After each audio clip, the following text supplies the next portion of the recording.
Hi, this is Matt from tracymatt.co.uk, and this is the Canon FS100, which is one of the camcorders that we're running in our group test. If we just take a look inside the box, see on top we have a series of manuals and user guides and a DVD here with software on it, including Zoom Browser, QuickTime and some Macintosh software there. Underneath we have the camera itself, nicely wrapped up.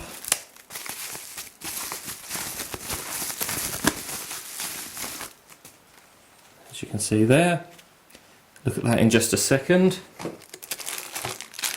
There's a standard USB to mini USB cable there.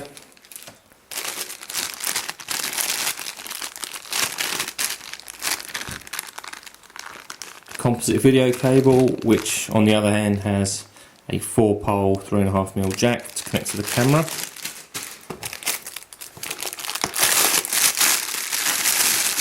The standard mains cable there. The charger, which is an inline charger, which has what looks like an extremely small USB style connector there. That seems to be some sort of proprietary style charging cable. There is a strap there for looping around the camera and looping around your wrist so that you don't lose it, and then a small remote control controls the basic functions of the camera. Move all this out of the way in terms of the camera. This particular model looks more like a conventional camcorder than some of the others that we've been reviewing in this group test. So looking around the camera, obviously on the front we've got the lens aperture, which obviously in this case is closed, left and right microphones. There is this LED style thing here, not sure if that's an optical sensor or some sort of illuminating device. It might be an infrared LED there for illuminating night shots. We'll have a look at that later. Comment on the top here that it's a up to 2000 times digital zoom. Is in actual fact a 37 times optical zoom, so that's pretty good for a camera of this size. Control here for zoom in and out, which rocks backwards and forwards. Button to press that will actually take a still shot. On off button there. Let's see if we've got any power. We'll just turn her on. There we go. Dial on the back, which sets the different recording modes from still shots, movie mode, and then movie playback and still shot playback. So we leave that in movie mode. The button in the centre actually starts and stops the recording. So there's a strap on the side to hold our hand when we're using the camera. Underneath that, actually got a rubber cover over the power connector.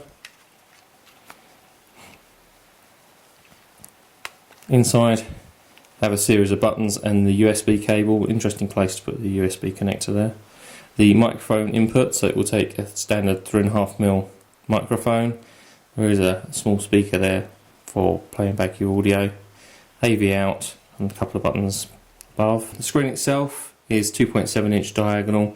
Has a series of buttons underneath. As you can see, they're all very soft push buttons to control various functions, and there is also this little joystick on the side to navigate through the menus. Quite a nice design that, as it works equally with it open like that or with it open like that, although obviously the buttons are therefore upside down along the top, but the menus do still reflect what you're doing here, and it does actually reverse the direction of the joystick, so quite neat. Let's close that up, and it does close the lens flap automatically. On the bottom there's a flap over the battery compartment.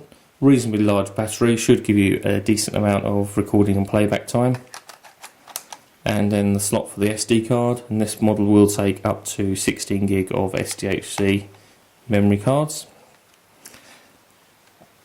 So quite a neat looking piece of kit, slightly larger and heavier than some of the other models, but that is reflected in the fact that we've got the 37 times optical zoom. The sensor built in is 1.07 megapixels, which equates to 1152 by 864 maximum still resolution. It's got all the other main features that you'd expect for a camera like this. It will shoot down to a 1.7 lux, which is pretty low in night mode. The weight on this particular model is 260 grams, including the battery and SD card. So as I say, a little bit heavier and larger than the other models that we've got on test. According to the specification, with a 16 gig SD card installed, you can actually record up to 10 hours and 25 minutes on one card.